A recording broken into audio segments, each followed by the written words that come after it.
The morning sun barely touched the stone walls of Thornfield Castle when Captain Marcus Blackwood received the urgent message. His weathered hands trembled slightly as he read the royal decree. King Edward himself had ordered an immediate search of Lady Camilla's private chambers. The reason remained unclear, but the king's fury was legendary throughout the kingdom. Marcus had served the royal family for 23 years. He had seen wars, betrayals, and countless court scandals.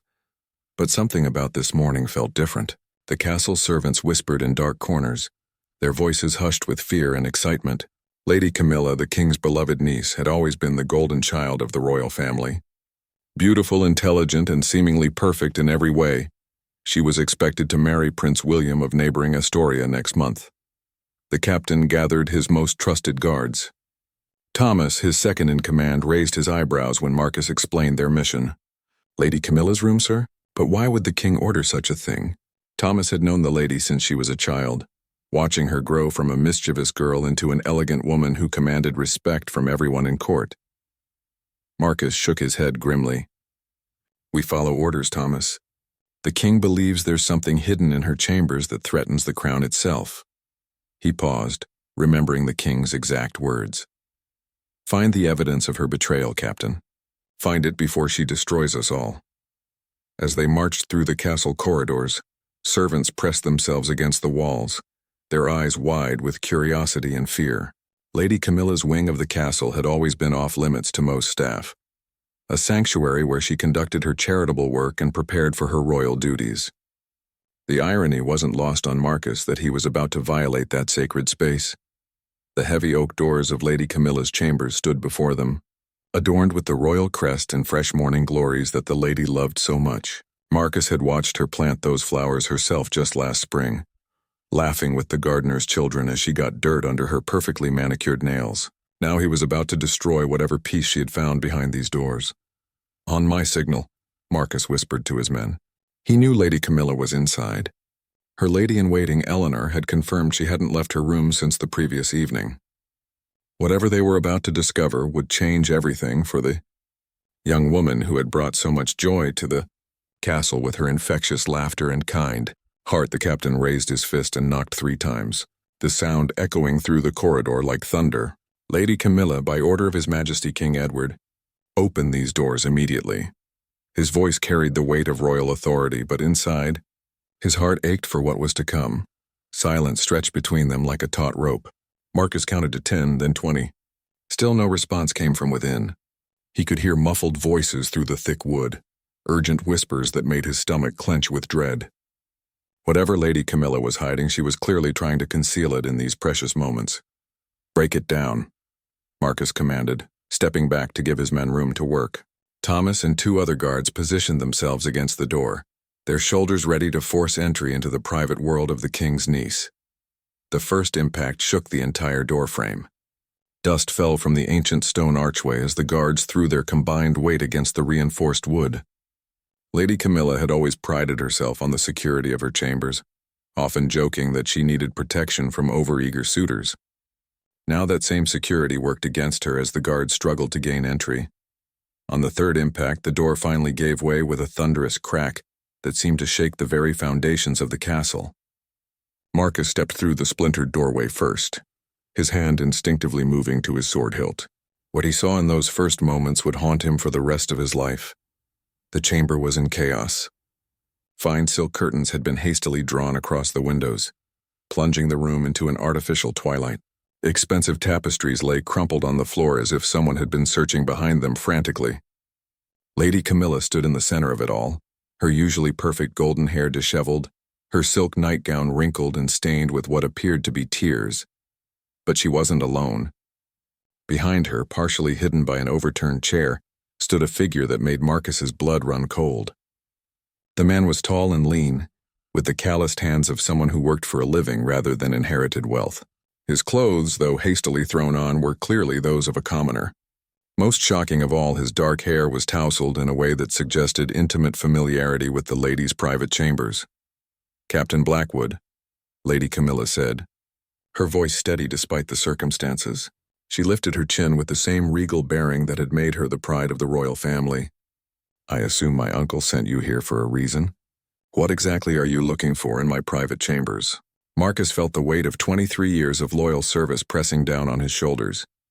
Before him stood the woman he had watched grow up, the same girl who had bandaged his wounds after a training accident and insisted on personally thanking every guard who protected the castle. Now he was here to expose her deepest secret, to tear apart the life she had built in these sacred walls. The stranger stepped forward slightly, his hand moving protectively toward Lady Camilla's shoulder before he caught himself. That small gesture told Marcus everything he needed to know about the nature of their relationship. This wasn't a casual acquaintance or a recent indiscretion. The familiarity between them spoke of months, perhaps years of secret meetings and hidden affection. "Search the room," Marcus commanded quietly, his voice heavy with reluctance. "Look for letters, documents, anything that might explain why His Majesty ordered this investigation."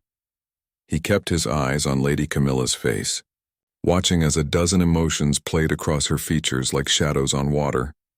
As his men began their methodical search, overturning furniture and examining every corner of the luxurious chambers, Marcus couldn't shake the feeling that they were about to uncover something that would destroy not just Lady Camilla's life, but the very foundations of the royal family itself.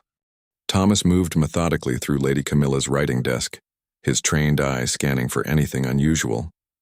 The desk itself was a masterpiece of craftsmanship, inlaid with mother-of-pearl and gold leaf, a gift from her late father on her 16th birthday.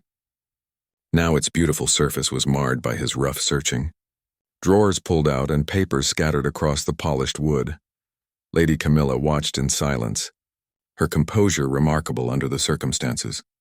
The mysterious man beside her remained equally quiet, though Marcus noticed how his eyes never left the lady's face, as if drawing strength from her calm demeanor. There was something familiar about the stranger, something that nagged at the captain's memory like a half-remembered dream. "Captain," Thomas called softly, his voice thick with discovery. He held up a small wooden box, no larger than a prayer book that had been hidden in a secret compartment behind the desk's main drawer. The box was simple, unadorned except for a small brass lock that had already been broken, suggesting recent and hurried access. Marcus approached slowly, dreading what they might find inside. Lady Camilla's sharp intake of breath told him that whatever the box contained, it was significant. Her carefully maintained composure cracked slightly, revealing the frightened young woman beneath the royal facade. "What's in the box, Thomas?" Marcus asked, though he already suspected the answer would change everything they thought they knew about Lady Camilla's perfect life. Thomas opened the lid carefully, revealing a collection of letters tied with a blue silk ribbon. The paper was expensive, cream-colored with deckled edges, but the handwriting was unmistakably masculine and written in a commoner's script, rather than the elegant calligraphy taught to nobility. There were at least 24 letters, some thick with multiple pages, others brief notes that spoke of urgent communication. "Love letters," Thomas confirmed quietly, his face flushing with embarrassment at intruding on such private matters. They appear to span several months, possibly longer. He handed the box to Marcus, who accepted it with the gravity of a man receiving a death sentence.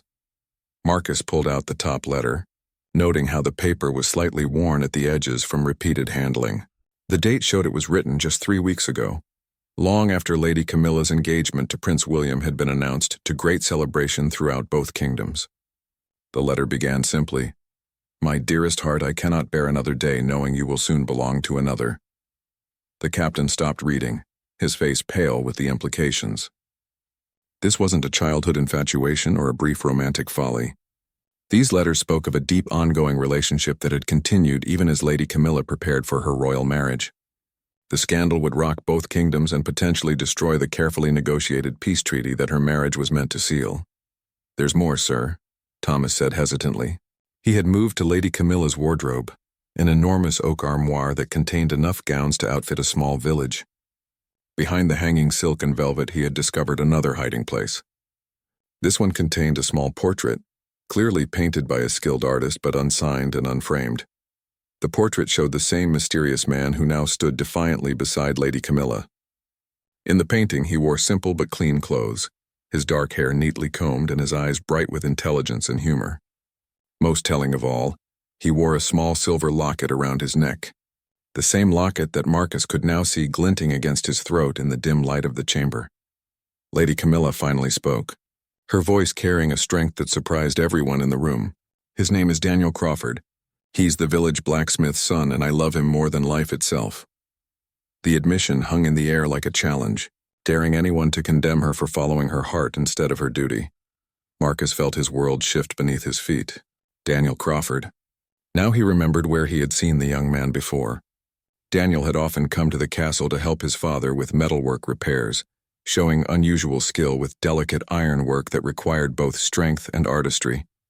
The captain had noticed him several times over the past year, always polite and hard-working, but never imagining he had caught the eye of the king's niece. "How long?" Marcus asked, though he dreaded the answer. "How long has this been going on, my lady?" Lady Camilla lifted her chin higher, a gesture of defiance that reminded Marcus of her late father, a man who had never backed down from a fight. 2 years, she said simply. "We met when his father was commissioned to create the new garden gates. Daniel came with him to take measurements, and we began talking about the roses I was planting. He knew so much about flowers, about growing things. He made me laugh in a way no one at court ever had." Daniel finally spoke, his voice rough with emotion but carrying the dignity of a man who knew his worth despite his humble birth. "I never meant for this to happen, Captain. I knew the lady was far above my station, but love doesn't recognize such boundaries. We tried to stay away from each other, but it was impossible."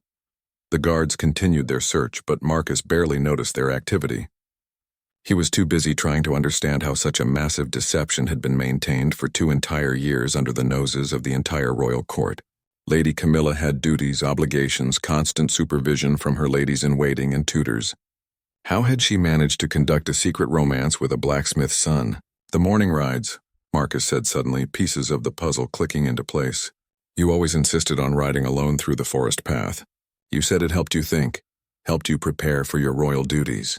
But you weren't alone, were you?" Lady Camilla's slight smile confirmed his suspicion.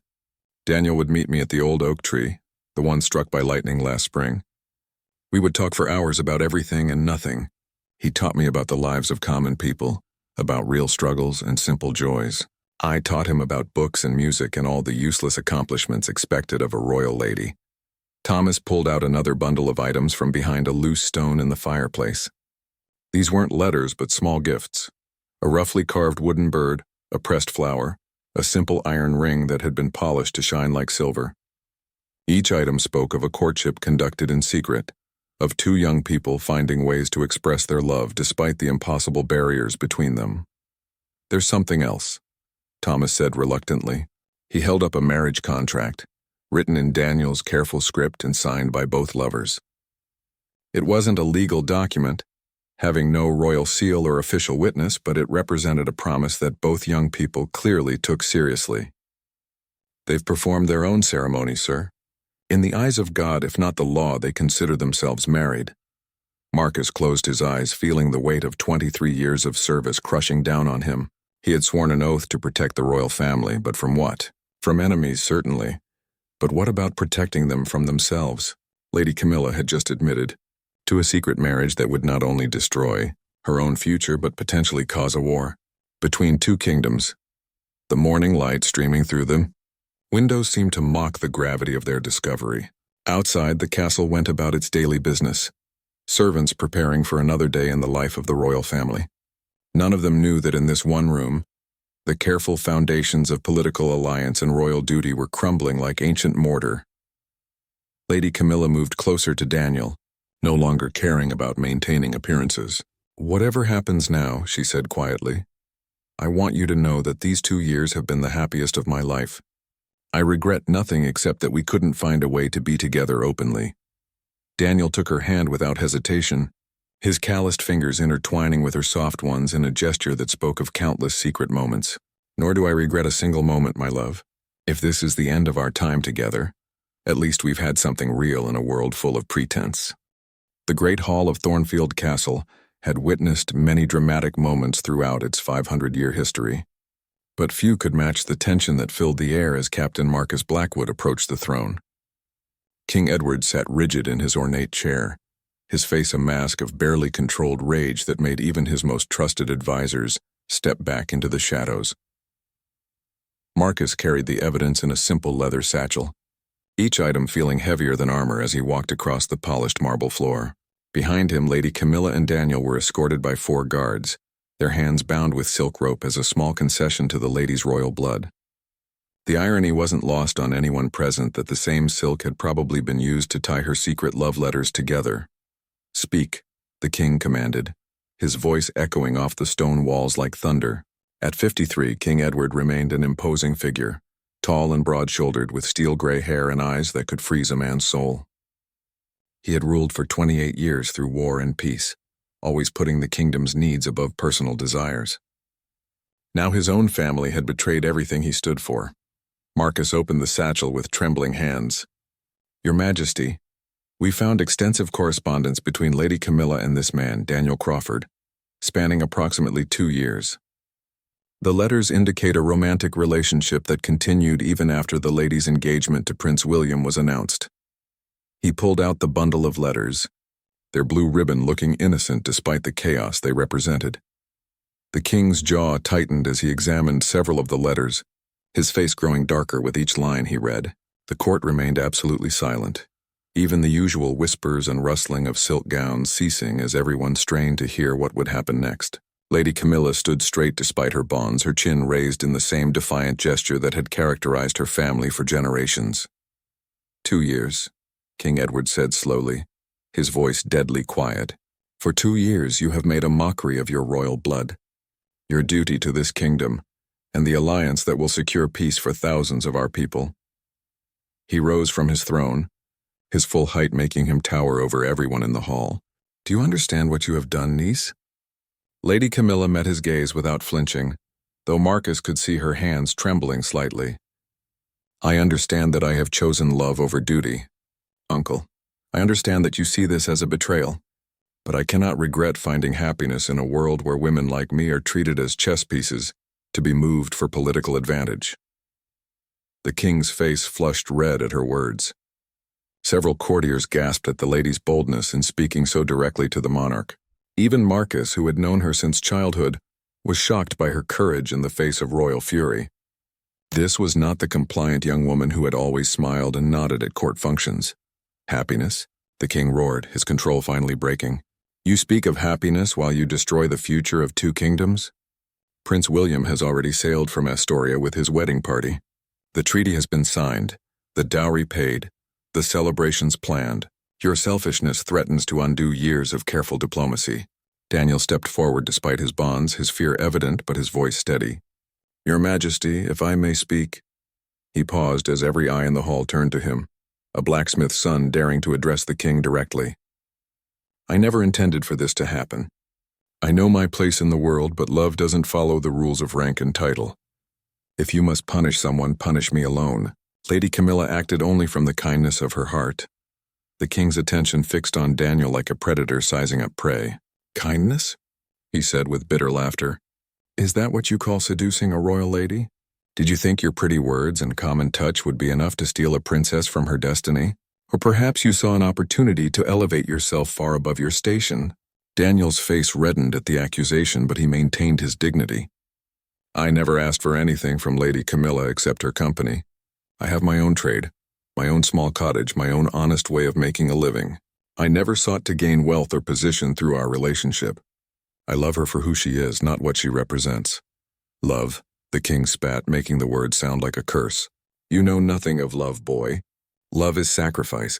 Love is putting the needs of others before your own desires. Love is understanding that some duties are more important than personal happiness."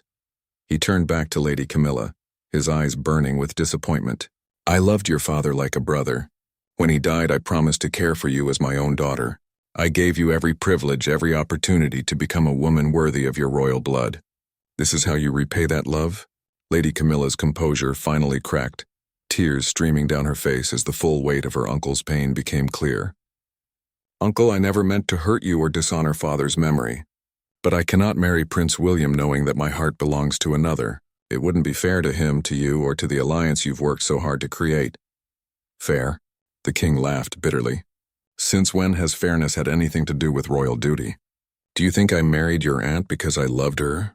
I barely knew the woman when our wedding was arranged, but I learned to love her because it was my duty to make our marriage work. Love can grow from respect and shared purpose, but it seems you prefer the fleeting passion of a summer romance. Marcus watched the exchange with growing horror, seeing the deep pain on both sides of this family conflict. The king genuinely loved his niece and felt betrayed by her deception, while Lady Camilla was fighting for something she saw as more valuable than political alliance. There seemed to be no solution that wouldn't destroy someone's life completely. "What would you have me do, uncle?" Lady Camilla asked, her voice breaking. "Marry Prince William while dreaming of another man? Live a lie for the rest of my life, producing heirs while my heart withers away? Is that the kind of queen you want for our allies?" "I want a queen who understands that her personal desires must come second to the needs of her people," the king replied, though his voice had lost some of its earlier fury. "I want a niece who honors the memory of her father and the sacrifices he made for this kingdom. I want a woman who realizes that happiness isn't the most important thing in life." The silence that followed was broken only by the distant sound of castle life continuing outside the great hall. Servants preparing meals, children playing in the courtyards, guards changing shifts, all of them depended on the stability that royal marriages provided, the peace that came from strong alliances with neighboring kingdoms. None of them knew that their future hung in the balance of this private family drama. Thomas approached the king hesitantly, carrying the final pieces of evidence. "Your Majesty, there's more you should see." He held up the small portrait and the simple marriage contract, his face grim with the knowledge of what these items represented. King Edward examined the portrait first, his expression unreadable as he studied Daniel's painted features. "You commissioned this," he said to Lady Camilla. "You paid for a court artist to paint your lover's portrait like he was a nobleman worthy of such honor." "I wanted something to remember him by during the long days when we couldn't meet," Lady Camilla admitted. "The artist didn't know who he was painting. I told him it was for a charity project, helping to document the faces of skilled craftsmen." The king's hands shook slightly as he read the marriage contract, written in Daniel's careful script and signed by both lovers. "You performed your own ceremony," he said, his voice hollow with disbelief. "In the eyes of God, you consider yourselves already married." "We exchanged vows in the chapel ruins in the forest," Daniel confirmed quietly. "No priest, no witnesses except the birds and flowers, but our promises were real. We swore to love and honor each other for as long as we both shall live." King Edward crumpled the contract in his fist, his face cycling through rage, pain, and something that might have been grief. "Then you have already chosen," he said finally. "You have chosen a blacksmith's son over a prince, personal happiness over royal duty, love over loyalty to your family and kingdom." The royal council chamber filled slowly as King Edward summoned his most trusted advisors to determine Lady Camilla's fate. Chancellor Morrison, a thin man with sharp eyes who had served 3 kings, took his place at the long oak table worn smooth by decades of difficult decisions. Archbishop Aldrich arrived still wearing his morning prayer robes, his face grave with the weight of moral judgment. General Harrison, the king's military advisor, brought with him the practical concerns of maintaining peace with neighboring kingdoms. Lady Camilla and Daniel remained under guard in the chamber, their presence a constant reminder of the crisis that threatened to unravel years of careful diplomacy. The lady had been allowed to change into a simple blue dress, stripped of the royal insignia and jewelry that marked her status. Daniel wore his own clothes, clean but clearly marking him as a commoner in this room full of nobility and power. King Edward took his seat at the head of the table, his face aged 10 years in the few hours since the discovery. "Gentlemen," he began, his voice heavy with exhaustion, "we face a situation that threatens not only our family honor, but the stability of our kingdom. Lady Camilla has been secretly married to a commoner for 2 years while engaged to Prince William of Astoria. We must decide how to proceed." Chancellor Morrison leaned forward, his fingers steepled as he considered the political implications. "Your Majesty, Prince William's ship will arrive in 3 days for the wedding ceremony. The treaty between our kingdoms depends on this marriage alliance. If we reveal Lady Camilla's deception now, King Frederick may consider it an act of bad faith and withdraw from all agreements. The economic consequences alone would be devastating," added Lord Treasurer Whitfield, who had arrived clutching financial documents. "We've already spent 15,000 gold pieces on wedding preparations. received advance payment of Lady Camilla's dowry, and committed to joint military ventures that depend on our alliance with Astoria. Canceling the wedding would bankrupt both kingdoms. Archbishop Aldrich cleared his throat diplomatically. From the Church's perspective, we must consider whether Lady Camilla's forest ceremony constitutes a valid marriage in God's eyes. Without proper witnesses, priestly blessing, or family consent, such unions are questionable at best. The lady remains free to marry Prince William if she chooses to renounce her previous vows. Lady Camilla spoke for the first time since entering the chamber, her voice clear despite her obvious distress. "I will not renounce vows made before God, Your Grace. Daniel and I pledged our lives to each other with sincere hearts and honest intentions. That our marriage lacks your approval doesn't make it less real to us." General Harrison frowned at her words, understanding the military implications better than anyone else in the room. "My lady, your romantic notions could cost thousands of lives. King Frederick has made it clear that our alliance is the only thing preventing his cousin, Duke Adrian, from pressing his claim to our southern territories. Without Astorian support, we face the possibility of war within the year. Perhaps, suggested Chancellor Morrison carefully, we could arrange for the young man to simply disappear. A commission in a distant garrison, a generous payment for his silence, even an unfortunate accident during his journey away from the castle.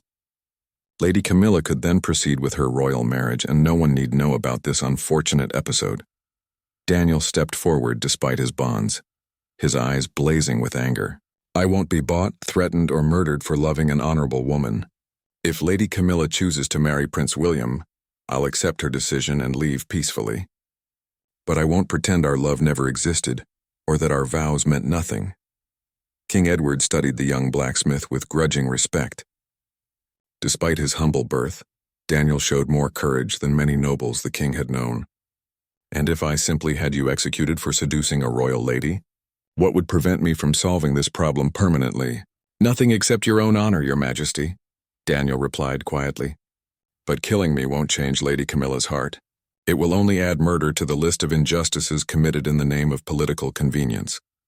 The room fell silent as the weight of Daniel's words sank in. Archbishop Aldrich looked uncomfortable with the suggestion of violence, while Chancellor Morrison seemed to be calculating whether such a drastic solution might actually work. General Harrison drummed his fingers on the table, clearly frustrated with a problem that couldn't be solved through military strategy. "There is another possibility," said Lord Whitfield hesitantly. "We could claim that Lady Camilla has been kidnapped and seduced against her will. Daniel Crawford could be painted as a villain who took advantage of an innocent royal lady.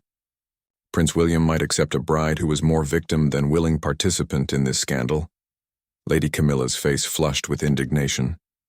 "I will not allow Daniel to be branded a criminal when he has done nothing but love me honestly. If this council insists on lies and deception, I'll tell Prince William the truth myself when he arrives. At least then he can make an informed decision about whether he wants a wife whose heart belongs to another." King Edward rubbed his temples, feeling the onset of one of the headaches that had plagued him since his wife's death 3 years earlier. Every solution presented seemed to require compromising his honor, his niece's happiness, or the kingdom's future. The weight of the crown had never felt heavier than it did in this moment. "What if we delayed the wedding?" suggested Archbishop Aldrich. "Claim that Lady Camilla has fallen ill, needs time to recover from some mysterious ailment. It would give us time to find a solution that doesn't require immediate deception or violence." Chancellor Morrison shook his head impatiently. "Prince William's entire court is traveling with him.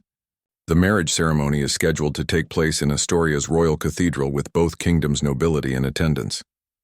Postponing now would raise questions we're not prepared to answer, and rumors would spread faster than plague."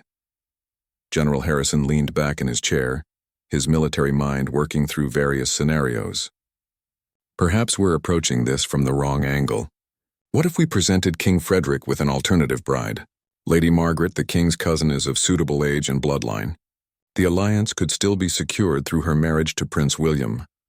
Lady Margaret is already married to the Duke of Westford," Lord Whitfield pointed out dryly, "unless you're suggesting we arrange for his convenient death as well. That option is closed to us." The discussion continued for another hour, each suggested solution creating new problems that seemed impossible to resolve. Lady Camilla and Daniel remained silent for most of the debate, holding hands despite their bonds and drawing strength from each other's presence. It was clear that whatever decision the council reached would tear their world apart, but they faced their fate with dignity that impressed even their harshest critics. Finally, King Edward called for silence. "We have 3 days before Prince William arrives," he announced. "I want each of you to consider this problem carefully and present me with a detailed proposal tomorrow morning.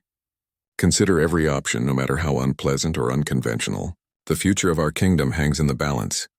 As the council members filed out, deep in troubled thought, Lady Camilla called out to her uncle, "Uncle Edward, may I speak with you privately? There's something else you need to know, something that might change how you see this situation." The king paused, his hand on the door handle. Whatever his niece had to say, he suspected it would only make their impossible situation even more complicated. But he owed it to his brother's memory to hear her out, even if her words brought nothing but more heartache to an already unbearable situation. The private solar had always been King Edward's refuge from the demands of ruling, a small chamber filled with his late wife's favorite books and the scent of dried lavender that still clung to the curtain she had chosen. Now, as he faced his niece across the simple wooden table where he took his morning meals, the peaceful room felt like a battlefield where the future of his kingdom would be decided. Lady Camilla sat with her hands folded in her lap, her usual perfect posture betraying none of the turmoil that Edward knew must be raging inside her. Daniel had been taken to the castle's holding chambers, not the dungeons reserved for common criminals, but comfortable rooms usually used for visiting dignitaries who had fallen from favor.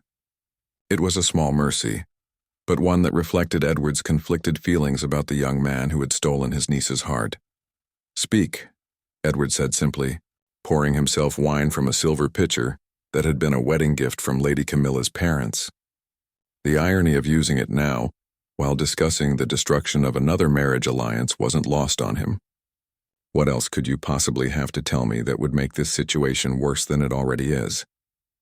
Lady Camilla took a deep breath, her hands moving unconsciously to her stomach in a gesture so subtle that Edward almost missed it. Almost. When the significance of that movement hit him, he felt the wine turn to ash in his mouth. "I'm with child, Uncle," she said quietly, her voice steady but her eyes bright with unshed tears. "Daniel's child. I've known for certain for 2 weeks, though I suspected it before then. That's why we performed our own marriage ceremony. We knew this day might come, when our secret would be discovered, and we wanted our child to be born to parents who were truly wed in the sight of God." Edward set down his wine cup very carefully, his hands trembling with the effort to maintain control. In 28 years of ruling, he had faced rebellions, plagues, famines, and foreign invasions, but nothing had prepared him for this moment. His niece, the future Queen of Astoria, was carrying the child of a blacksmith's son. The scandal would not only destroy the alliance with King Frederick, but could potentially tear apart the very fabric of noble society. "How far along?" he asked, his voice barely above a whisper. 3 months, Lady Camilla replied, her hand moving more obviously to her still flat stomach. "The child will be born in late autumn, assuming—" She trailed off, the unspoken possibilities hanging between them like a sword. There were ways to end an unwanted pregnancy, potions and procedures that the castle's physician could provide discreetly, but Edward knew his niece well enough to understand that she would never consider such options. Edward rose and walked to the window, staring out at the castle courtyard where servants went about their daily tasks in blissful ignorance of the crisis unfolding above their heads. "Does Daniel know?" he asked, though he suspected the answer from the protective way the young man had stood beside Lady Camilla throughout their ordeal. "Yes," she confirmed. "He was the first person I told." He wept with joy, Uncle. "This child wasn't planned, but it's deeply wanted by both of us. Daniel has already begun building a cradle in his workshop, carving it with flowers and birds because he knows how much I love growing things." The image of a blacksmith's son, carefully crafting a cradle for a royal baby, struck Edward with unexpected force. Despite his anger and disappointment, he couldn't deny that Daniel had shown genuine love and responsibility toward Lady Camilla. A seducer interested only in elevating his position wouldn't have married her in secret or accepted the dangerous responsibility of fathering her child. "Prince William arrives in 3 days expecting to marry a virgin bride," Edward said, turning back to face his niece. "Instead, he'll find a woman 3 months pregnant with another man's child. Even if we could convince him to proceed with the marriage, the timing would make it impossible to claim the child as his own. The scandal would destroy both our kingdoms' reputations. Lady Camilla lifted her chin with the familiar gesture of defiance that characterized her bloodline. I never expected to deceive Prince William about the child's parentage. I may have been foolish in my choices, but I won't compound that foolishness with deliberate lies that would harm an innocent child.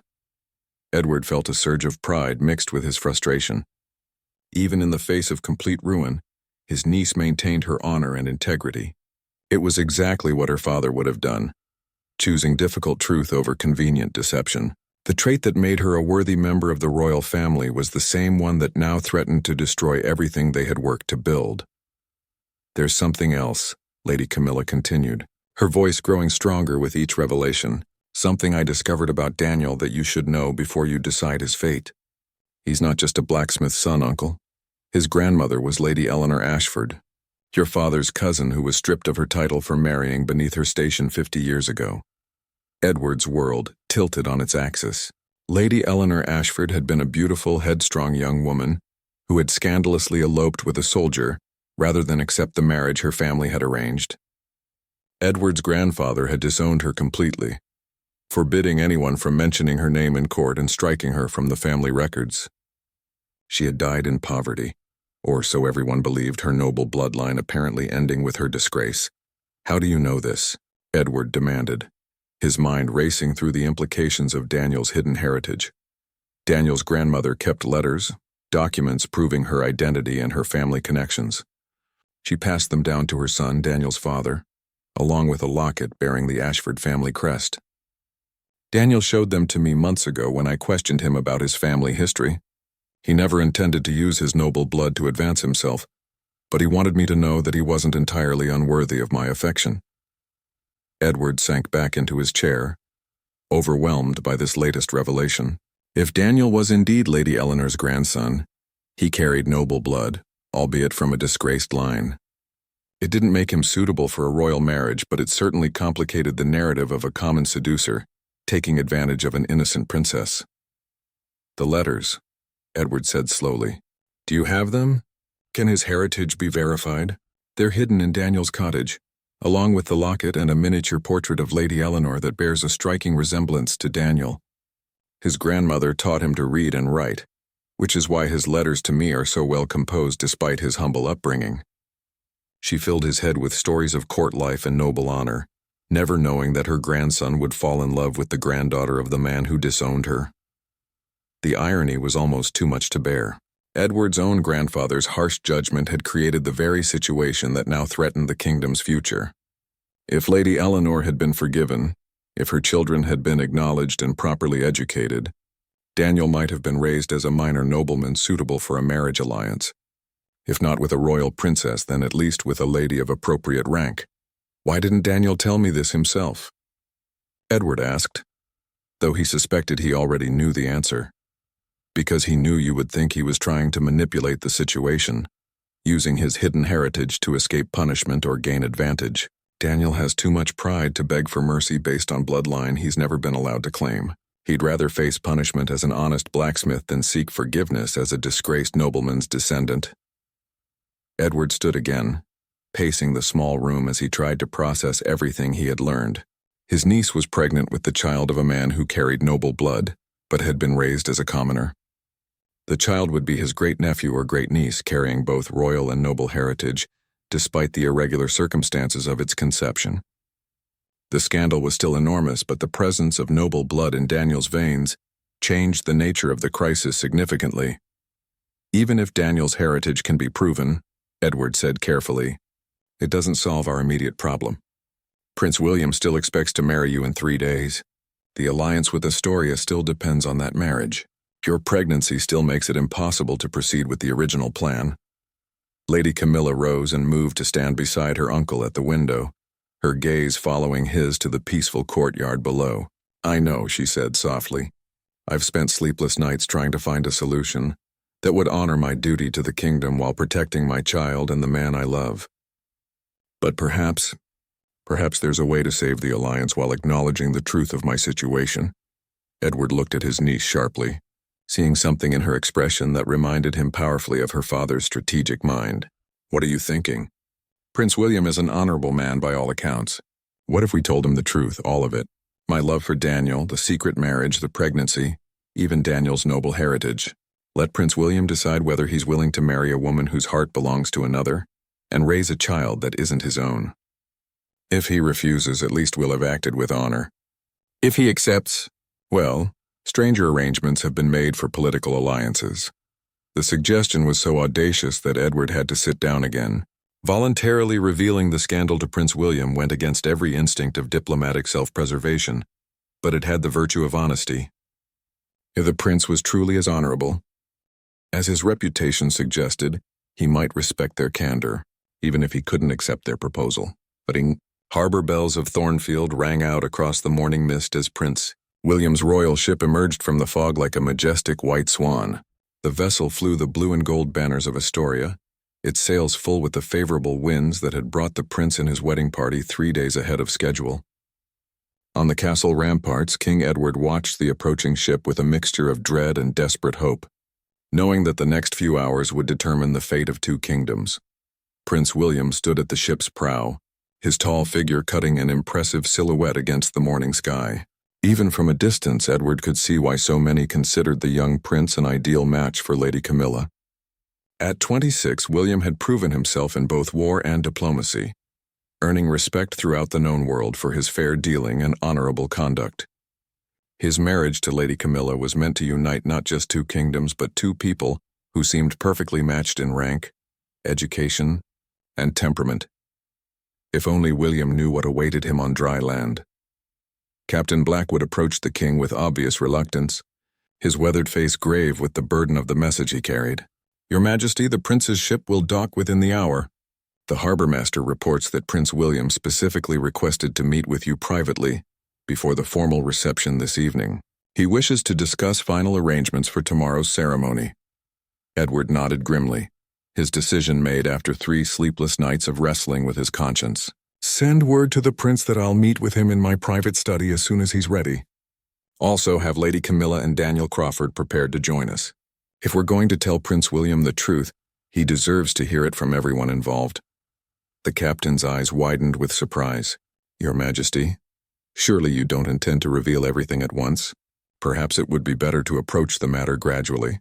Prepare the prince for the shocking nature of these revelations." "Captain," Edward said wearily, "I've spent 3 days considering every possible approach to this crisis. Lies and half-truths will only make the situation worse when the full truth inevitably comes to light. Prince William has a reputation for honoring direct dealing. If we treat him with the same honesty we would expect in his position, perhaps we can salvage something from this disaster." 2 hours later, Prince William stood in the castle's main courtyard, greeting King Edward with the warm familiarity of future family members. The prince was everything the reports had claimed, tall and handsome with intelligent brown eyes and an easy smile that spoke of genuine good nature. He wore traveling clothes rather than formal court attire, preferring comfort and practicality over royal display. His small entourage of advisors remained respectfully in the background as the 2 rulers embraced. "Uncle Edward," William said warmly, using the familial title that would become official after his marriage to Lady Camilla. "The journey was smoother than expected, and I confess I'm eager to see my bride again. It's been 6 months since our betrothal ceremony, and I've thought of little else but our wedding day."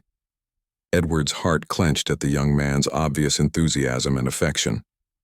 Prince William had visited Thornfield twice during the courtship period, spending time with Lady Camilla in carefully chaperoned meetings that had gone better than anyone had dared hope. The prince had been charmed by Lady Camilla's intelligence and grace, while she had appreciated his kindness and respect for her opinions. Under different circumstances, theirs might have become a truly happy marriage. "William," Edward said carefully, "there are matters we need to discuss before you see Lady Camilla again. Important matters that will affect your decision about tomorrow's ceremony. I've arranged for us to meet privately in my study along with others who are involved in this situation." Something in the king's tone must have alerted Prince William to the gravity of the situation. His smile faded slightly, replaced by the focused attention of a man accustomed to dealing with political complexities. "Of course, Uncle. I'm at your disposal." The walk to Edward's private study felt like a funeral procession to the king.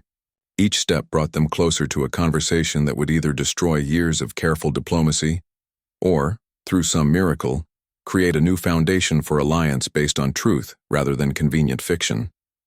Edward found himself praying to whatever gods might be listening for wisdom, compassion, and the strength to face the consequences of his decision. Lady Camilla waited in the study, dressed in a simple green gown that did nothing to hide her obvious distress. Despite her inner turmoil, she rose gracefully when Prince William entered, offering him a curtsy that spoke of her continued respect for his position, if not her ability to fulfill her obligations to him. Daniel stood beside her, clean and presentable but clearly nervous about facing the man whose bride he had stolen. Prince William's eyes moved quickly between the assembled group, his political instincts immediately recognizing that he was walking into a situation far more complex than a simple pre-wedding consultation. "Lady Camilla," he said gently, taking her hand and raising it to his lips in the formal greeting expected between betrothed couples. "You look pale, my dear. I hope you haven't been worrying about tomorrow's ceremony." "Your Highness," Lady Camilla replied, her voice steady despite the circumstances. "There are things you need to know about me, about my situation, before you decide whether tomorrow's ceremony should proceed. I pray you'll listen with an open mind and judge me with the same fairness you've shown in all your other dealings." Prince William released her hand and stepped back slightly, his expression becoming more guarded as he sensed the magnitude of what was coming. "I'm listening, Lady Camilla. Whatever troubles you, surely we can address them together as we begin our married life." King Edward moved to pour wine for everyone present, needing something to do with his hands while he found the courage to begin the most difficult conversation of his reign. "William," he said finally, "what I'm about to tell you will shock and disappoint you. You have every right to be angry with our family, to question our honor and to reconsider the alliance our kingdoms have built. But I ask you to remember that the choices we're about to reveal were made from love, not malice, and that everyone involved has acted according to their conscience even when that conscience conflicted with their duty." Prince William accepted the wine but didn't drink, his full attention focused on the king's words. "Please, uncle, speak plainly.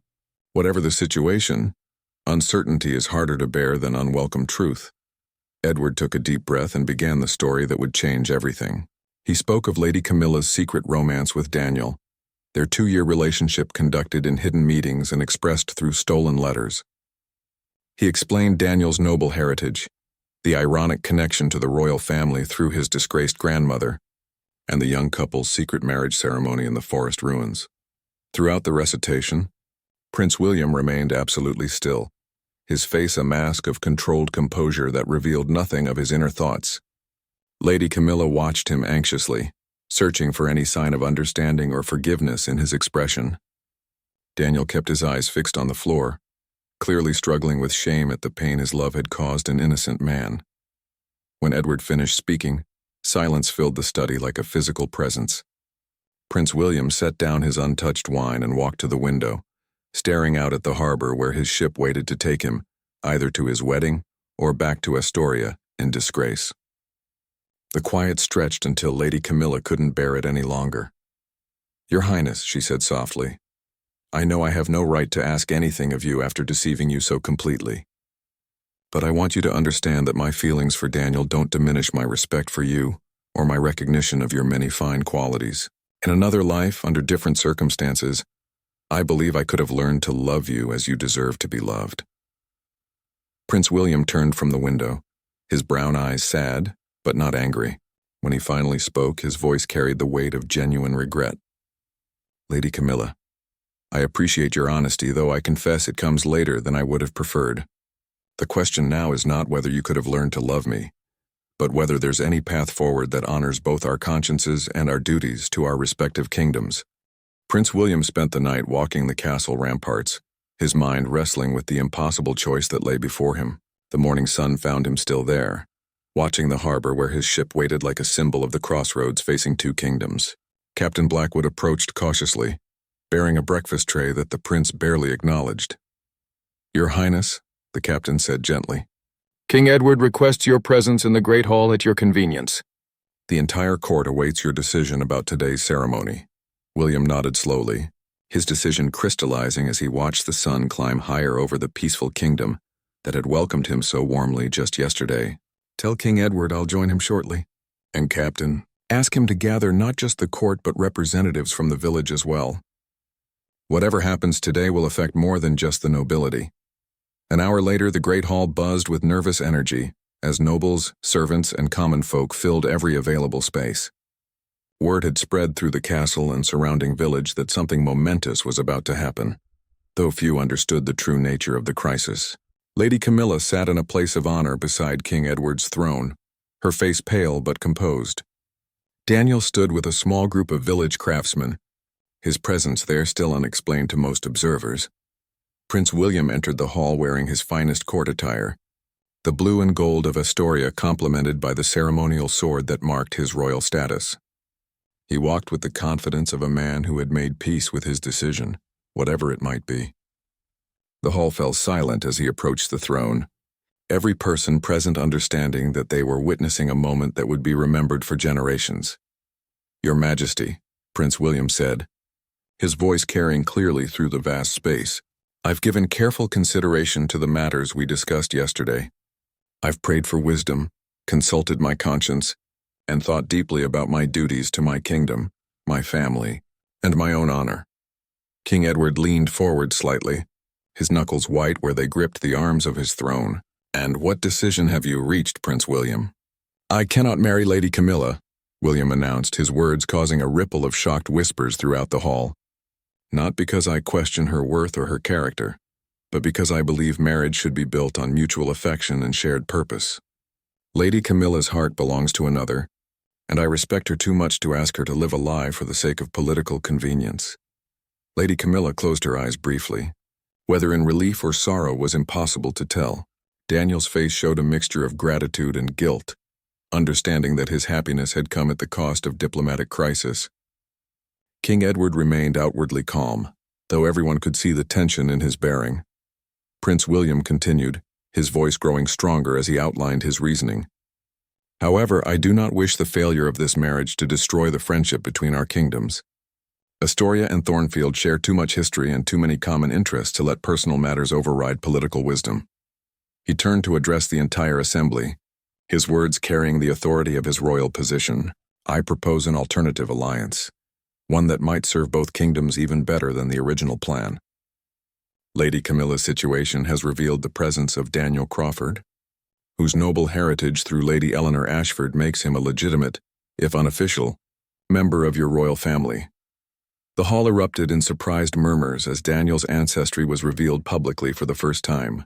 Many of the older nobles remembered the scandal of Lady Eleanor's elopement 50 years earlier, while younger courtiers struggled to understand the implications of this revelation.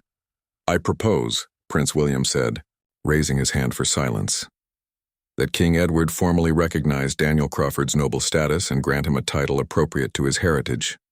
Furthermore, I suggest that the alliance between our kingdoms be sealed through a different marriage, one between Daniel, once properly elevated, and my sister Princess Margaret of Astoria."